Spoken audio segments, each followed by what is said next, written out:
कांग्रेस नेता गौरव पांधी के पूर्व प्रधानमंत्री अटल बिहारी वाजपेयी पर किए गए एक ट्वीट ने बीजेपी को बिठाए बड़ा मुद्दा दे दिया है। गौरव पांधी ने पूर्व प्रधानमंत्री को अंग्रेजों का मुखबिर तक बता दिया, वो भी तब जब राहुल गांधी दिल्ली में अटल बिहारी वाजपेयी की समाधि पर श्रद्धांजलि अर्पित करने पहुंचे, जिससे कांग्रेस ने बैठे बिठाए बीजेपी को उसे घेरने का मौका दे दिया। एक तरफ कांग्रेस का एक नेता पूर्व प्रधानमंत्री पर निजी हमले करता दिखा, दूसरी तरफ राहुल गांधी उन्हें नमन करते हुए दिखे।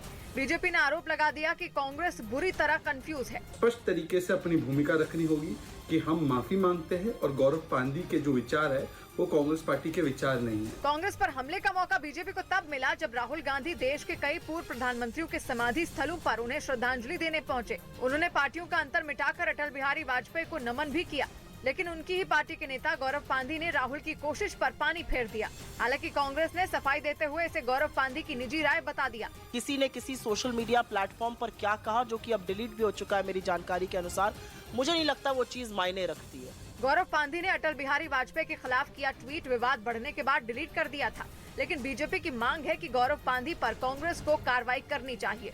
इस बीच यूरोशियन टाइम्स ने दावा किया कि नेटो को पटखनी देने के लिए पुतिन ने बेलारूस के पायलटों को ट्रेनिंग देना शुरू कर दिया है, जबकि कुछ रोज पहले ही पश्चिमी मीडिया ने यह दावा किया था कि रूस वहां पहले ही अपनी ताकतवर मिसाइलें तैनात कर चुका है और अब उसने बेलारूस के फाइटर जेट उड़ाने वाले पायलटों को ट्रेनिंग देने का काम शुरू कर दिया, ताकि वक्त आने पर वो उनका इस्तेमाल नेटो से जंग लड़ने के लिए कर सके। असल में रूस का आरोप है कि अमेरिका की अगुवाई वाला ये सैन्य संगठन उसकी घेराबंदी करने में जुटा है। नेटो के देश उसकी सीमा के पास परमाणु मिसाइलें तैनात कर रहे हैं।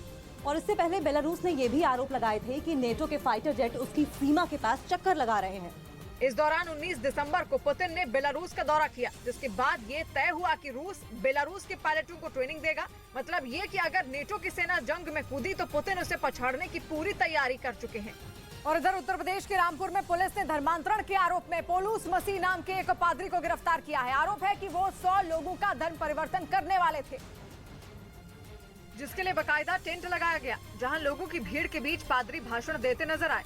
लेकिन जैसे ही धर्मांतरण की खबर कुछ हिंदूवादी संगठनों को मिली, वो वहां पहुंच गए। पादरी है, इसे गिरफ्तार कर लिया।